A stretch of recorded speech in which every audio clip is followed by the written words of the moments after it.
Hey, what's going on everybody? It's Mike, and look at me. I'm doing yet again another video after almost not doing videos entirely for months at a time.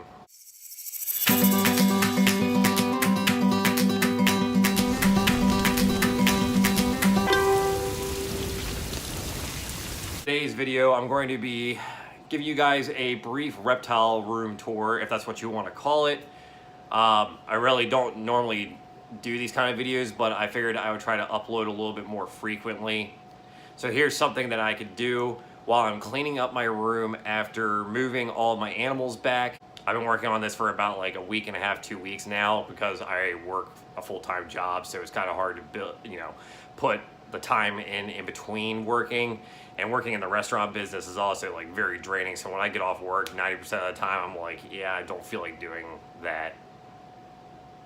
Just a quick disclaimer, a lot of the enclosures that I have my animals in are not 100% set in stone the way that they are set up. Actually, a lot of them look really ugly to me, so I'm kind of working on that. And honestly, I'm never satisfied. Maybe I'm obsessive compulsive, I don't know. But anyway, I'm working on a lot of them getting into like a bioactive setup, more so than the artificial plant type thing. You know, in a lot of people's opinions, like they much rather use artificial plants and paper towels and all that stuff. But if you follow me on Instagram, you know that's not how I roll. I think honestly doing bioactive stuff is a lot more stimulating for reptiles. And what I think bioactive does for these animals is that it unlocks a lot of natural behavior, despite the fact that you are constricting them into an enclosure, which is not natural. But I think that it's best for us as reptile keepers to try to stimulate their natural behaviors. And in doing so, I think bioactive is probably one of the better options. So let's go ahead and let's get the show on the road. And yeah, let's do it. Okay, so starting off here, this is my hatchling rack for currently, these are all Crested Gecko hatchlings, Corolophus ciliatus. So all of these little tubs for the most part have babies in them, with the exception of like the last two bottom ones. This is where I tend to go down the more sanitary route and using paper towels and artificial plants for babies, and I use these little PVC insulation tubes. On the top here I have the animal's name, their parents, the traits that their parents had, so what I might be seeing in these babies themselves, and trying to monitor weights. So every single one of these enclosures has that label, and the ones that I am selling, I will have prices on them. Most likely we'll sell most of these hatchlings. I'm just kind of letting some of them grow out. I know which ones that I'm going to be mainly looking at to keep, but you know, until then, a lot of my animals are not for sale from this rack right here. So, because I want them to grow out to be a larger animal first before, you know, selling them. I think that is the correct way to do it. And then moving over to this rack right here. This rack here is housing all of my geckos that are underneath the genus Gecko. So that's Gekko. Today I actually accomplished kind of moving over to more of the bioactive setups with this enclosure here and this enclosure down here. So starting with this enclosure right here, this here is my breeding pair of Tokay geckos. You'll notice a lot of my enclosures will have these chalkboard labels that I gotta erase this one and write the male's name on here as well. And I think these things are really great. You can get these at Michael's for pretty cheap, and you can get some chalk markers and you can write on it whatever you want to write. So I have a Dracania in here and a bromeliad. I'm really hoping the bromeliad does well. The last time I tried using bromeliads, for some reason I just could not get them to do well. I don't know whether it has to do with my climate, but I also was using them in enclosures where It had a screen lid, and this here is a 29-gallon aquarium that I had converted upright, and I had gotten this door off of iHeartGeckos.com, and I even drilled a hole here for an attachment for something that I will show you in a few minutes. So pretty much, I'm not going to go through and disturb my animals. I don't really like doing that during the day because they are nocturnal animals.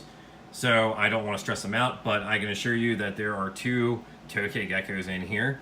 And they're most likely hiding in the tube. I actually just moved them both back into here because I had to fill in a lot of gaps that I had damaged myself putting this tile background in. So crickets were getting behind there and all that stuff. And I'm not a big fan of backgrounds anyway. I think they become an issue. This is the next tank that I probably will be working on, turning into bioactive. This one has pretty much is the same thing as this tank right over here, except in here we also have yet again another Tokay gecko. She doesn't really hide in the tube bark, but her name is Clementine. She's a scrawny girl that I had bought from a pet store and been working on trying to get her back up to health, but she's doing relatively well if I can even find her. And usually she's like hiding. Oh, actually she's right there. But she's actually a pretty big female Tokay gecko in length. I'm hoping to get her to bulk up a lot more. But she's pretty cool. She has orange spots versus the other 2 have red spots. So I want to kind of see down the road if I can get her own lovely boyfriend and try to breed her as well once she gets up to a healthy weight. And then moving on down to here. This is the other tank that I worked on today, and I really like the way this one came out. I do intend on adding more plants down the road, but plants are kind of expensive, and I want to make sure that these plants are actually doing well first before I actually add more. This is for my Gecko Luavoski. I think I said that right, I'm not sure. But in the pet trade, these guys are known as golden geckos. And then it's a real shame because this is such an amazing species, and this one's name is Bacardi. He's hiding right now, so I'm pretty sure he's hiding probably behind that tube. I just put him in here, so he's probably not too happy right now with me anyway, because, you know, moving any animal to a new enclosure can be very stressful. But I'm trying to do what is best for my animals. Well, what I was trying to say is it's a shame that people don't give this species the time of day. A lot of times these animals are field collected, and a lot of people don't know this, but it is a endangered species. It comes from Vietnam, and from where they come from, they are harvested frequently in the wild for the pet trade, and there's not a lot of them left in the wild. I don't know the exact number. I want to do more research on it. But, you know, these guys are very intelligent geckos. They're very active at night, but at the same time, I've seen them come out during the day a lot. And they're very, very intelligent, and I really enjoy having Bacardi. He's really tame for the species, saying that they're a very defensive species whatsoever, but they can be very fast moving. Moving over to this freak's cage. So what I have in this enclosure is a white-lined gecko, or also known as a skunk gecko. It's from the same genus Gecko, and so it's related to Tokay geckos and golden geckos. And this is one of my favorite species. It's actually one of my dream species, but yet at the same time, it's not like I just lost a lot of money on it because they are dirt cheap and yet again, an underappreciated species. Not exactly sure where this guy is, but I will tell you this. I don't know if I'll ever be able to tame him down. This guy is absolutely insane. Like, I have never seen, to this day, I have never seen a gecko as crazy as this one. Ah, found him. I will tell you this guy is absolutely nuts. So I'm trying to come up with a name for him. If you guys have a good name for him, I'm thinking on the lines of something like having to do with some crazy character from a movie or anything like that. Sorry, buddy. I know you hate me. So now it's time to go over to this side. And then over here, I have 4 18 by 18 by 24s for my Gira marginata. It's also known as the Halmahera gecko. And then this one here is Hanzo He's named after a Mortal Kombat character that's more known as Scorpion. And the running theme for all of my Halmahera geckos were all MK characters. And there he is. They are an amazing species to own. They are so soft. They are very active at night, and I think that's what I love about them the most. They are the most active geckos that I own. Over in this enclosure here is Katanas. This one looks like a total mess. But yeah, Katana's in here somewhere. These guys tend to hang out a lot out in the open, but still kind of hiding in the back. Let's see. Oh, there she is. She is a captive bred Halmahera gecko. And so is this one right here. Now moving down into this enclosure, this one is also a work in progress, as with this one. This one here has my female wild-caught Halmahera gecko. And from what I'm experiencing with these guys, especially the wild-caught ones, they are very sensitive to everything. And what I mean by that is that they are easily stressed. It's honestly, I've tried working with these guys to try to calm them down, and I kind of did to an extent, but they're still very, very fast-moving. And so I feel like it is better with the wild-caught ones to kind of just leave them be. She might actually be hiding in this tube, which she is, but you can't really see her. But that's her back, that kind of like where you can see a little bit of light. That's actually a reflection off her back. The cool thing about her is that she actually has golden eyes versus the other three that I have green eyes. It would be really cool if I can successfully breed these guys. They are not bred in captivity barely at all, which is a shame. And they are a fantastic species to own.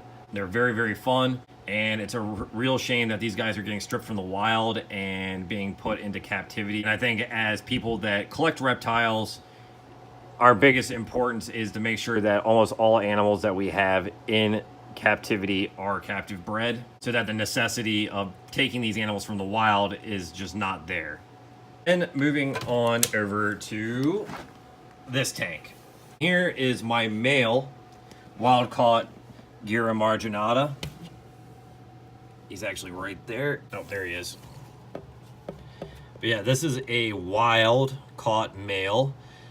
He's on the thin side. Both of the wild-caught ones they've been treated for parasites and all that stuff. They're completely free of parasites. I'm just learning with these guys that they just readily do not take a lot of food in captivity. This guy will take crickets, which is good, but he doesn't eat many of them. They also will take a crested gecko diet, but they will only eat one kind, and they don't eat much of it. So I will try to breed these guys down the road. It's part of my plan. I just need the two wild-caught Gira marginatas to bulk up before I even attempt to do it. And the cool thing about these tanks, and a part of the future build that I'm doing, I actually have a Mist King set up to them. Now, I only have them set up to 3 because the kit that I bought only came with 3 nozzles, and as I am learning, the nozzles are expensive. Overall, though, the money investment's worth it because it saves you a lot of time. You have this here, which is the pump. With a little bit of basic plumbing work, you actually hook it up to a 5-gallon bucket or any kind of size bucket that you want by drilling a hole into here and then adding a bulkhead, and it runs through here. And up on this part right here, I have the timer.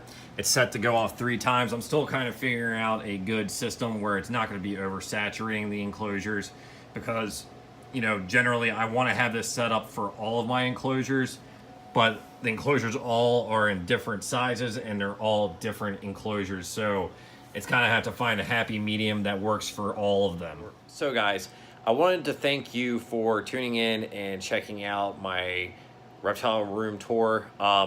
Actually, it really wasn't the full reptile room tour because as I was editing the video, I realized that it was going to be extremely long because I ramble on a lot because I do that. And yeah, but I plan on posting the second half of it down the road. So if you liked this one, just keep an eye out for the second part. And thanks again, guys. Have a good day and keep it Gecktastic.